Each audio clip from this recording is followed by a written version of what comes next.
Começa agora o programa Vale em Pauta com o Dr. Isael. Muito bem, meus amigos, hoje novamente estamos aqui para apresentar novamente o Vale em Pauta para vocês. E hoje nós estamos com essa figura aqui maravilhosa, uma pessoa com um sorriso largo, né? Um olhar muito carismático, uma pessoa muito amiga aqui do Vale do Paraíba, inclusive que mora aqui no Vale do Paraíba, aqui próximo da gente em Jacareí, o Padre Antônio Maria, né? Padre, bom dia para o senhor. Bom dia, doutor. Bom dia a você, meu irmão, você, minha irmã. Uma alegria muito grande estar aqui, viu, doutor? E tudo que falou já de mim, que Deus me ajude a ser aquilo que o senhor pensa que eu sou, viu? Nossa, que bacana, né? Eu acho que a gente tem que buscar isso, né? As pessoas, quando pensam da gente algo, né? Eu gostaria de ser isso, talvez um pouco mais, né? É verdade, para não decepcionar ninguém, e especialmente a Deus, né? Não podemos decepcionar Deus, que nos criou a sua imagem, a sua semelhança, e quer que a gente seja realmente a sua imagem e a semelhança. Amém. Especialmente no que diz respeito ao amor, ao respeito, à justiça, as coisas tão boas, né? Que lindo isso aí. Mas, padre, já que nós começamos assim, já quente, falando do amor, né? Eu gostaria de perguntar sobre essa devoção mariana, né? Que é forte. Como isso começou? Só explicar pra gente, que só tem uma história aí. Bem, começa que eu sou filho de portugueses. Meu pai veio jovenzinho, minha mãe veio criança, conheceram-se no Rio de Janeiro, casaram, e o português é um povo muito, muito mariano, por natureza. Eu trabalhei 4 anos em Portugal, os meus primeiros 4 anos de padre eu trabalhei em Portugal. E lá eu ouvi os portugueses cantando uma canção, a Nossa Senhora, que dizia: enquanto houver portugueses, tu serás o seu amor. Maria é o amor dos portugueses. Eu aprendi de meus pais a amar Nossa Senhora, mas um momento assim muito decisivo na minha vida pessoal, do encontro com ela, eu diria assim. Eu tinha uns 10 aninhos e ela visitou a minha casa numa imagem que chamavam a Mãe Peregrina. Mais tarde eu trabalhei tanto com essa imagem como padre. E a Mãe Peregrina, que tem o título Mãe e Rainha 3 vezes admirável, foi pintada por um pintor italiano. E ele teve a felicidade de pintar os olhos dela de tal maneira que você, olhando para os olhos dela, ela está olhando para você. E se você vai para um outro lado da sala onde está o quadro dela, ela está olhando para você. Ela acompanha. E eu era menino, eu voltei, ela foi lá em casa, ficou uma noite e um dia. O padre escolheu 30 famílias no mês de maio. E quando eu voltava da escola primária, eu entrei na sala, já tinha até esquecido que Nossa Senhora estava lá em casa, mas quando eu entrei, parecia uma catedral a minha casa, sabe? E eu senti assim um impulso de me ajoelhar diante daquela imagem. Mamãe tinha colocado umas flores, umas lamparinazinhas, sabe, acesas. Mamãe preparou com uma toalha muito linda. Eu me ajoelhei diante dela e fiquei olhando. E comecei a notar, meu Deus, ela está me olhando. Eu está me olhando. Levantei, ela estava me olhando. Ué, mas ela não para de me olhar. Fui para um canto, ela me olhando. Aí eu fiquei assim muito, muito tocado e corri para a cozinha e disse: mamãe, a mãezinha do céu gosta de mim. Menina, por que você descobriu só isso agora? Ela sempre gostou. Mas mamãe, ela está me olhando. Ela olha sempre, meu filho. Que lindo. Isso me tocou tão profundamente. Essa foi a sua vocação? A sua vocação, você acha que ali já começou a despertar? Não. Para ela, sim, para mim, não. Eu nunca pensei em ser padre até os 15 anos. Você acredita numa coisa dessa? Eu queria era ser cantor. Por quê? Porque desde pequenininho eu cantava. Na catequese era o Toninho. Na escola, nas festas era o Toninho. Em casa era o Toninho. Quando vinha visita lá em casa, eu tinha que cantar para visita. Um pouquinho do orgulho de papai e mamãe. Ou já cantava com algum Não, instrumento? só no gogó. Aí, olha, uma vez eu inventei de cantar uma música da Dalva de Oliveira, aí eu tinha que cantar para toda visita só essa. Guarda o lencinho branco que esquecestes ao me abandonar. Fiquei com uma raiva quando eu já tinha uns 12 aninhos, já meio pré-adolescente, e uma senhora disse, é a Dalva de Oliveira escrito. Aí eu não gostei, Ficou não. meio bravo. Eu fiquei meio bravo. Mas era assim, eu queria ser cantor, mas eu fui sempre muito religioso. Eu gostava de ir à igreja, eu gostava de ir às missas. Eu fui coroinha quando não tinha coroinha na minha paróquia. Eu ajudava os padres na missa, em latim, olha só, porque eu gostava. Aprendi a responder aquelas coisas em latim. E aí um dia, eu já com 14 anos, mais ou menos, ou quase 15, eu ensinando outros meninos a serem coroinha. E eu disse para o padre, padre, o senhor me empresta um cálice velho, as galhetas com água e vinho, uma hóstia, para eu ensinar para os meninos, mas assim, na prática. Eu sempre fui muito prático também. Então eu queria que os meninos aprendessem, porque era mais complicado naquele tempo ser coroinha, não era como hoje, não. Qual é a diferença? Era mais diferente. A gente tinha que esperar o padre fazer assim com a mão para pegar o livro, a gente pegava o livro, trazia... Mais ritos. Mais ritos, e em latim. Em latim. Aí eu celebrava para os meninos, sabe? Lá no altar lateral da igreja, Dominus vobiscum, et com espírito tu. O garoto tinha que responder. Responde, menino. Orater fratres. Responde. E o padre um dia se escondeu lá atrás na igreja e me viu rezando a missa. Dominus vobiscum. A benção.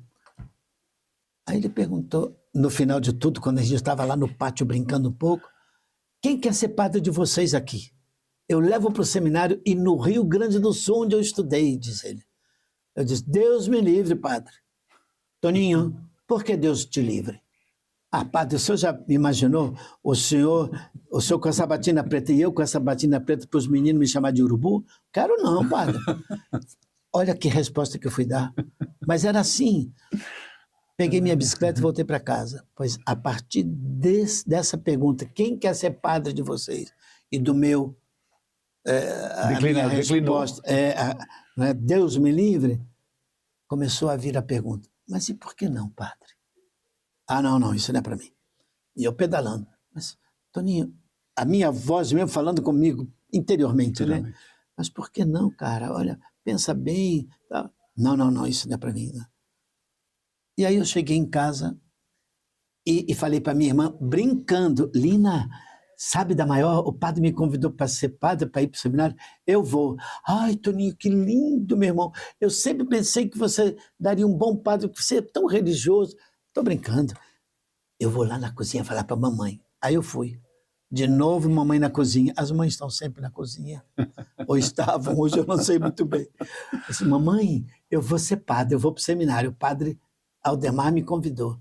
Ai, meu filho, imaginei eu a mãe de um padre. Meu filho, que maravilha. Só que é no Rio Grande do Sul. Ah, meu filho, vai aqui para o São José, no Rio de Janeiro. Não, mamãe, eu estou brincando, eu não vou ser padre, não. Mas a partir desse dia, Deus não descansou. E sempre me mandando sinais, uma palavra de um, uma palavra de outro, até que chegou um dia. Aí a história é um pouquinho longa, né? E nós temos, naturalmente, um tempo limitado, mas chegou um dia que Deus me deu um sinal muito forte. Aí eu disse, é por aí mesmo. E eu posso dizer para o senhor, doutor, eu não me arrependi um segundo. Ai, que coisa linda. Você sabe que parece que a partir daquele Deus me livre, o Espírito Santo começou já a agir. E Deus não me livrou, graças a Deus. Graças a Deus. E o senhor falou de canção que gostava de cantar. Qual é o senhor lembra da primeira canção que o senhor compôs, que o senhor cantou? Eu lembro. Foi no seminário.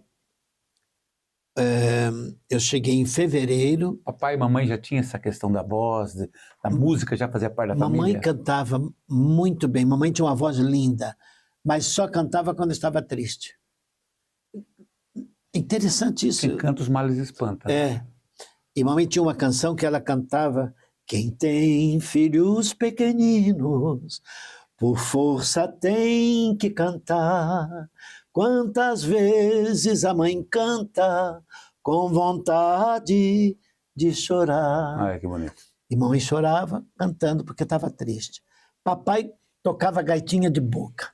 Ó. Não sabia ler nem escrever. Era um pedreiro exímio, mas era analfabeto, mas sábio, sábio. No dia que eu disse para papai, vou para o seminário, ele disse, não é meu gosto. Eu queria que tu fosses engenheiro. Mas eu vou ser, papai, engenheiro. Como é que tu vais ser engenheiro, ó menino? Português. Papai, eu vou construir pontes. Que pontes, menino? Pontes da terra para o céu. Ai, que poesia linda. Ele disse assim. Mas vai, eu te abençoo. Não é meu gosto, mas eu te abençoo. Papai descobriu que eu era feliz no seminário. E quando eu fiquei padre, 15 anos depois, eu fui com 15 anos, com 30 fiquei padre. 15 anos depois, fui ordenado num sábado. No domingo, celebrei minha primeira missa. Ao me despedir de meus pais, beijei a mão de minha mãe, como eu sempre fiz. Benção, mãe. Deus te abençoe, meu filho. Quando eu fui beijar a mão de meu pai puxou a mão e disse, não, não. Quem beija a mão agora e pede a bênção sou eu. Pensa, Padre Antônio Maria. Olha. São muitas histórias. É demais, né? filho. E o senhor falou da sua primeira canção? Sim, aí no seminário, 8 de setembro é o dia que a gente celebra a Natividade de Maria. E havia um padre muito mariano no seminário, ele fez uma festa para Nossa Senhora. Eu me lembro que ele comprou em Caxias do Sul, ainda me lembro disso, uma imagem de Nossa Senhora menina. Uma menininha que era Nossa Senhora. E aí fizemos uma festa para ela. Era o aniversário dela. Eu achei isso maravilhoso, né? Só que ele disse assim, olha, todos os estados que estão aqui representados têm que fazer uma homenagem à Nossa Senhora menina. Eu era o único carioca. Havia catarinenses, paranaenses e gaúchos. E eu, o único carioca. Então, eu tinha que representar o Rio de Janeiro. Eu disse, meu Deus do céu, para Nossa Senhora menina, e se eu cantasse para ela um canto, mas não conheço nenhum canto. E se eu fizesse? Olha só, o meu primeiro canto foi para Nossa Senhora. Nossa Senhora menina, és puro lírio em flor, no berço tão pequenina, faz-me pensar no amor. Era o refrão. Olha que bonito. Já não lembro a letra. Infelizmente, naquele tempo a gente não gravava, não tinha gravador, essas coisas. Mas isso gravei, o refrãozinho eu gravei no meu coração. E todas com um sentido muito, muito bem característico daquilo que você estava vivendo. Ah, sim. Aliás, isso é verdade. Eu até posso aqui dizer que nisso eu me pareço um pouco com o Roberto Carlos. Ele sempre diz que ele só canta o que ele vive. Ele só compõe o que ele vive. E eu posso dizer isso também. Eu só canto o que eu vivo. E só componho o que eu vivo também. Isso é uma especificidade de cada artista. Vamos falar do artista agora, né? Porque você percebe que hoje em dia tem muitos cantores que recebem a composição já pronta. Já pronta. E tem muitos que compõem de um tal jeito porque pensa que vai dar. Isso. Que vai fazer sucesso. Tem até umas besteiras aí fazendo sucesso, infelizmente. Né? Mas eu não penso assim. Eu penso, eu canto, eu só canto aquilo que realmente eu creio e que eu quero viver o que eu vivo. E que vem de dentro, vem do coração. Tem que vir do coração. Quantas músicas o senhor acredita que o senhor já compôs até hoje, cantou? Doutor, eu vou ter que estudar, porque, sinceramente, eu não sei. São inúmeras. São muitas, porque eu sou padre, vou fazer 50 anos de padre ano que vem. Uma bodas de ouro de padre. E desde o começo, eu comecei já no seminário fazendo aquela musiquinha, foi a primeira. Depois não fiz mais, mas cantar eu cantava sempre. E uma coisa que eu fiz no seminário muito foi uma versão, a gente chama assim, né? Eu fazia mudava a letra. Mudava a letra de uma canção que já existia. Porque eu não podia cantar as coisas do mundo, senão os padres iam dizer, esse menino não tem vocação, só vive cantando aí coisa de amor. Então eu mudava a letra, não é? E hoje eu faço a mesma coisa. Quando a Ivete começou a cantar, e vai rolar a festa, e fez um sucesso imenso, o Brasil ganhou o campeonato mundial, né? E ela cantava para os jogadores, foi a música da Copa daquele ano.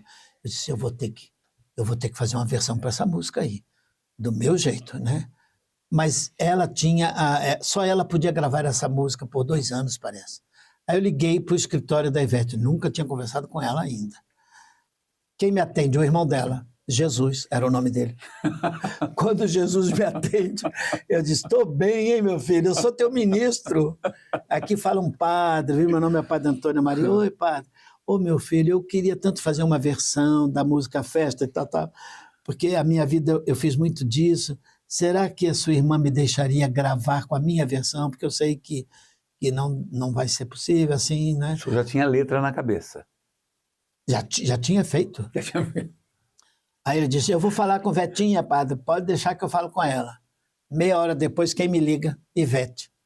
Padre Antônio Maria, bote bastante Deus nessa música, meu irmão. Oh. Pronto, gravei. Não há um show que eu não cante. E vai rolar a festa, vai rolar. O povo de Cristo mandou avisar. E vai por aí. Muito bom, muito bom. Nós vamos ainda para o segundo bloco, mas antes de encerrar esse primeiro bloco, o senhor deve ter uma música do senhor que é aquela música que mais te chama. Dá uma palhinha para a gente naquela que mais te chama, te fala mais do amor de Cristo. Eu sou teu filho, és meu pai, misteriosa verdade. Nem mesmo um cabelo cai, se não for tua vontade. Olha que beleza. Nós voltamos daqui a pouco, no segundo bloco, com o nosso amigo aqui, o Padre Antônio Maria. Obrigado, doutor.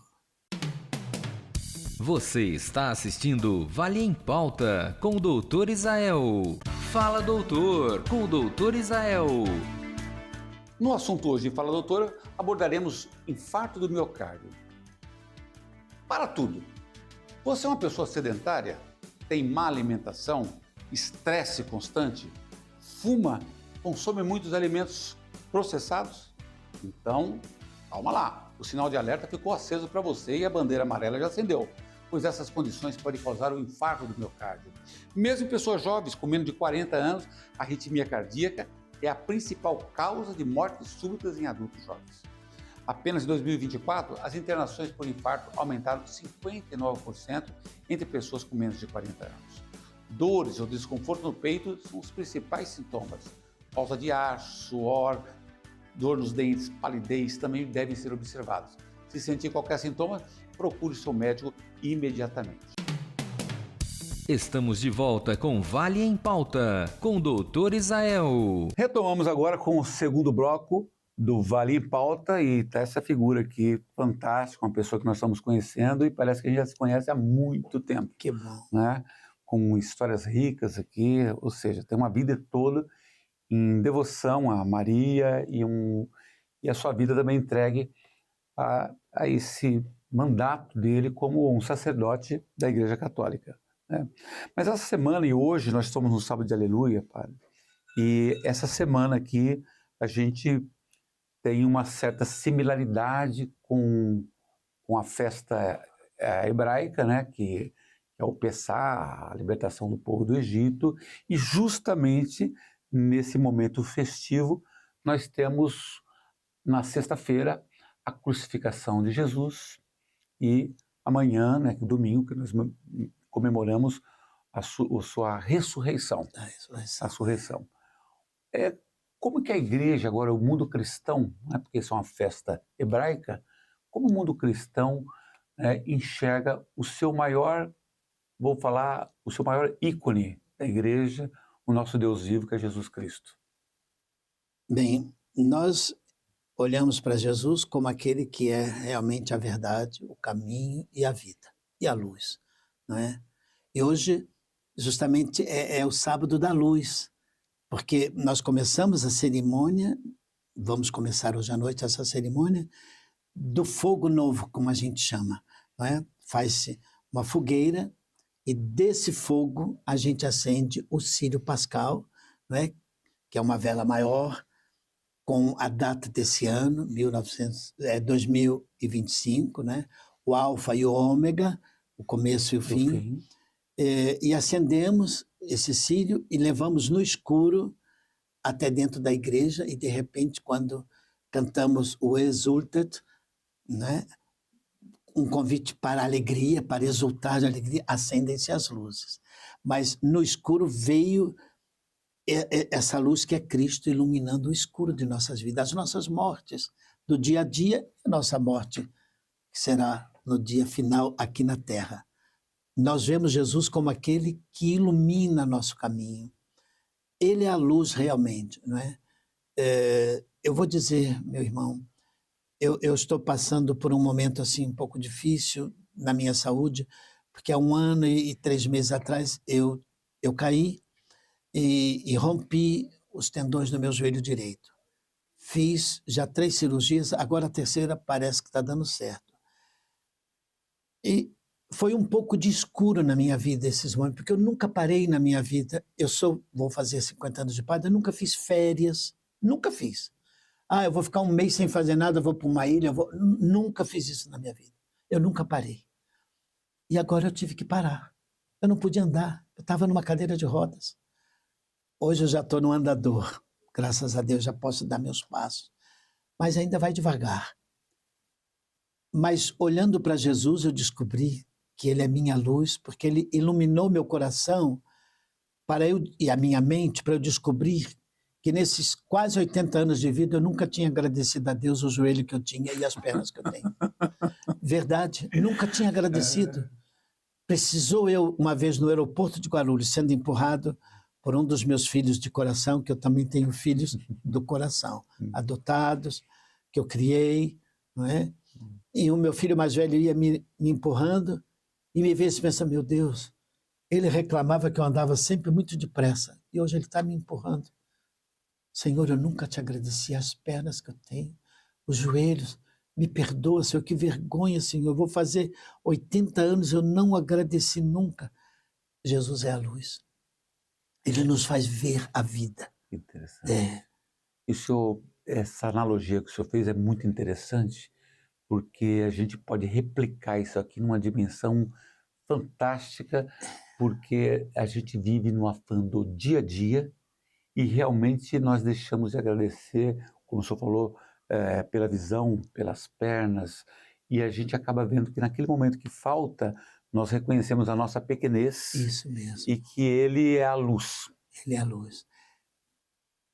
Olha, eu vinha no carro falando de alguns, que me perguntavam, o Claudinho que me trouxe, com o Henrique, e eles me falavam, não é, de alguns artistas que eu conheço de perto e tal, e falei até da Dercy Gonçalves, que eu conheci também, e que era uma mulher que, a primeira vez que eu estive com ela, alguém disse, aproveita aí, pede ao padre uma bênção. Eu tenho que agradecer a Deus. Desculpa, eu vou falar o termo que ela usou. Isso é sacanagem, pedir a Deus. Tem que agradecer. Tem que agradecer. Você já agradeceu que você está vivo hoje? Ela falando para a pessoa. Ela é bem despachada, né? Ela era despachada. E eu depois conheci uma Dercy totalmente diferente daquela desbocada. Uma Dercy que acreditava em Deus. Uma Dercy que agradecia a Deus o dom da vida.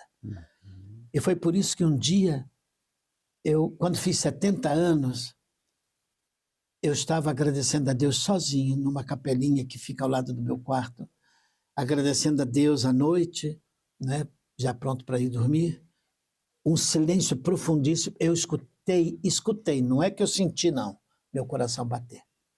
Escutei. Mas espera aí, estou escutando aquele tum, tum, tum. Eu fiquei emocionadíssimo. E Jesus iluminou minha mente e disse para mim, né? E tu nunca me agradecestes o coração que tens. E veio o pensamento, meu Deus, meu coração tem 70 anos e alguns meses, né? E nunca foi a retífica.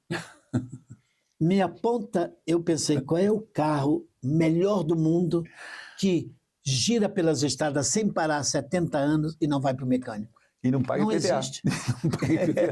Pois é. E o meu coração agora já está batendo há quase 80 anos. Lindo. E eu não tinha agradecido a Deus o coração que eu tenho. O ar que eu respiro, às vezes a gente não... Então eu aprendi com Jesus a ser grato, a ser justo. Eu quero ser, eu não sou ainda. A ter paciência. Me falta às vezes a paciência, viu? Mas Jesus é a norma, é o caminho, é a verdade que liberta. E aí da crucificação, que muitos milagres aconteceram durante a crucificação e morte, E essa luz do sábado de Isso. Aleluia, que é uma preparação já para reconhecer Jesus agora de uma forma diferente, né? Ele ressurreto. É ressurreto, com o mesmo corpo, mas glorificado. Glorificado. Ele apareceu com as chagas depois de ressuscitado, né? Sou eu mesmo, olha aqui, ó. Só que ele entrava pelas paredes, não precisava ir para a porta, né? Eles estavam fechados, os apóstolos com medo dos judeus, né? Ele aparecia, a paz esteja convosco. Toquem aqui, ó. Tomé, põe aqui teu dedo, olha que sou eu, né? E é lindo, né, que amanhã celebraremos então a ressurreição, a Páscoa, né? O domingo de Páscoa, que há muita simbologia, não é? Os ovos de Páscoa, por exemplo, que a gente perdeu o sentido. Por que ovo de Páscoa?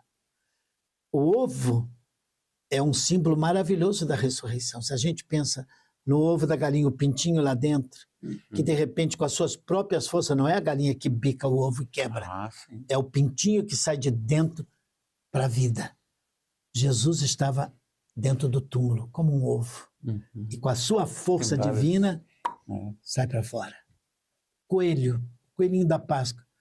Esquecemos que o coelho é um símbolo de vida, né? Parece um coelho, a fertilidade, né? Jesus veio trazer vida, é Ele a vida. Por isso o coelhinho nos lembra Jesus. A gente come hoje o coelhinho, procura o coelhinho, as crianças procuram, né? Mas nem imagina que é um símbolo lindo de Jesus. A gente não quer perder esse apego também às questões que existem sobre a tradição do comércio, mas nunca perder também esse viés da onde veio essa história do nosso Senhor Jesus Cristo, o sofrimento que Ele fez, anunciado há muitos anos lá no livro de Isaías, que Ele viria como cordeiro, ferido pela nossa chaga. Não, as coisas desse mundo também são boas. É por isso que Jesus nos ensinou a pedir o pão nosso de cada dia. E é o pão mesmo, o pão de trigo, que a gente tem esse pão, que a gente saboreie, não é? Eu sempre digo, doutor, que Deus podia ter feito só, vamos dizer, a mandioca, ou a aipim, lá no Rio a gente chama aipim. Né? A macaxeira. A macaxeira. E dar a essa raiz, colocar nela todas as vitaminas, todas as proteínas, tudo que a gente precisa. E a gente comia só mandioca. E Deus não fez assim. Olha o que Ele fez de frutas, o que Ele fez de legumes, não é verdade? E ainda mais maravilhoso é Deus. Eu digo isso porque nós temos que valorizar as coisas desse mundo também, não é? A coisa mais maravilhosa é que Ele pôs aqui dentro o tal de paladar, para a gente sentir a diferença. Eu, por exemplo, me perdoem se vocês não gostam, mas eu gosto muito de jaca. Sou carioca, gosto de jaca, até porque a mamãe, quando estava me esperando, teve vontade de comer jaca, comer uma jaca quase inteira, ela me contava, né? Mas você talvez goste de pera, ou de uva, ou de maçã, sei lá. Mas que diferença da jaca para maçã, para banana, para o pêssego, né? É o nosso Deus de amor que faz essas coisas para nos alegrar. Amém. Olhai os lírios do campo, disse Jesus. Olhai as aves do céu, não é? Eles não semeiam, não plantam, e Deus cuida. É isso. Temos que olhar para tudo isso como um sinal do amor de Deus, né? E o maior sinal do amor de Deus foi Jesus vir a nós, morrer por nós e ressuscitar por nós. Muito lindo isso aí. E dando esperança para todas as pessoas que os nossos pecados ficam ali ao pé da cruz. Ah, sim, sim. Ele é misericórdia. Trata a nossa miséria com coração. Misericordioso. Mas, padre, Sim. continuando a nossa conversinha aqui, né, que está muito bom, o papo está muito bom. Obrigado. A pessoal da técnica colocou uma pergunta aqui, né? Meu Deus. Mas é simples, né? Mas é importante. Para o senhor, qual a importância da oração do terço na fé católica?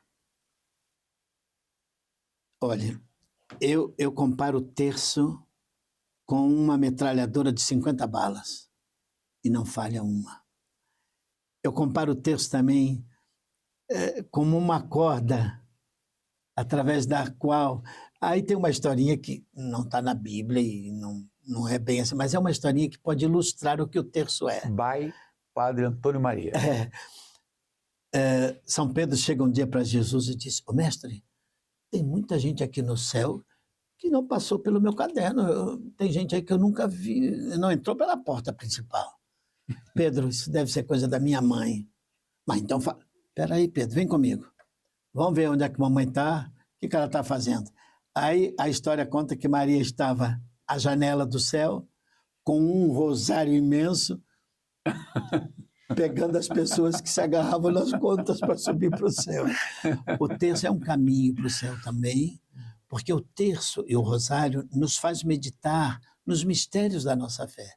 Os mistérios da alegria, né? Os mistérios, Maria recebe o anjo, Jesus nasce, Maria visita Isabel. São os 5 mistérios gozosos ou da alegria. Tem os mistérios dolorosos, que ontem vivemos na Sexta-feira Santa, não é?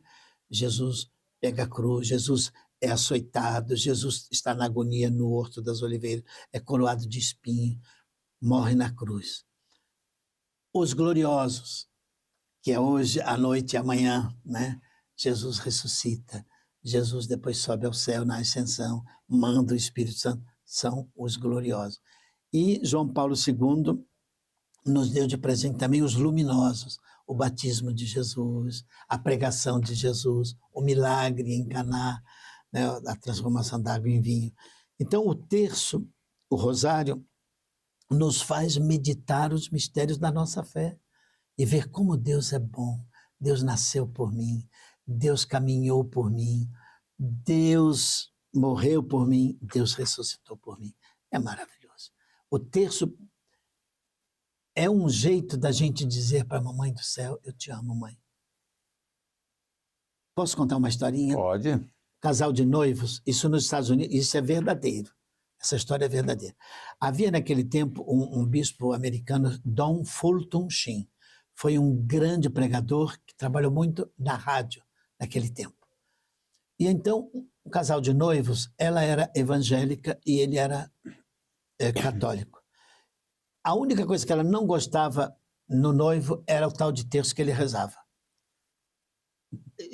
Ela morava perto da igreja católica e via o noivo numa noite da semana, ele ia lá com um grupo e rezavam Ave Maria, Santa Maria, Ave Maria, Santa Maria. Para ela, aquilo era demais. Então, disse: "Vamos lá conversar com Dom Fultuchin, meu bem." Ele, quem sabe ele te oriente e tal, para você ver. Tá bom. Ficaram lá no corredor esperando o bispo chegar.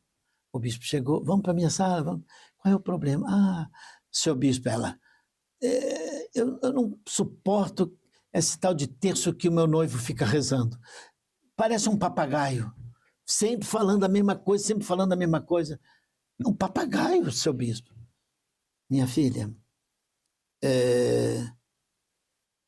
você ama seu noivo?" "Claro, seu bispo." "Você, fulano, você acredita no amor dela?" "Claro." "Agora mesmo, seu bispo, quando a gente estava ali esperando o senhor, quantas vezes ela chegou assim no meu ouvido e disse: 'Oi, meu amor, eu te amo. Meu amor, eu te amo, meu bem. Eu te amo tanto, eu te amo tanto.'" "Ah, meu filho, não casa mesmo com ela não, porque ela é uma papagaia." O terço é dizer para Maria: "Eu te amo, mãe. Eu te amo. E te amo com as palavras de Deus. Ave Maria, cheia de graça." O anjo disse isso em nome de Deus para ela. Isabel disse na visita dela a Isabel: "Bendita és tu entre as mulheres e bendito é o fruto do teu ventre." Olha aí, está na Bíblia a Ave Maria. Tem gente que pensa que só o Pai Nosso é uma oração bíblica. Ave Maria também. Muito bem. Tem história para a gente contar o dia inteiro aqui, mas o Bola em Pauta vai ficando por aqui, não é isso, Padre Antônio Maria? É isso. Que Deus abençoe a todos vocês, uma feliz Páscoa, e o vale tem que valer realmente. Vale, eu sei, é o vale, eu moro no vale, mas que vale a pena ser do vale, com Deus no coração, com amor, com muita luz de Jesus. Deus abençoe a todos. E que Nossa Senhora vos cubra com seu manto e cuide de cada um de nós. Nossa Senhora, me dê a mão, cuida do meu coração, da minha vida, do meu destino, do meu caminho, cuida de mim. Obrigado, doutor. Você assistiu Vale em Pauta com o Dr. Isael.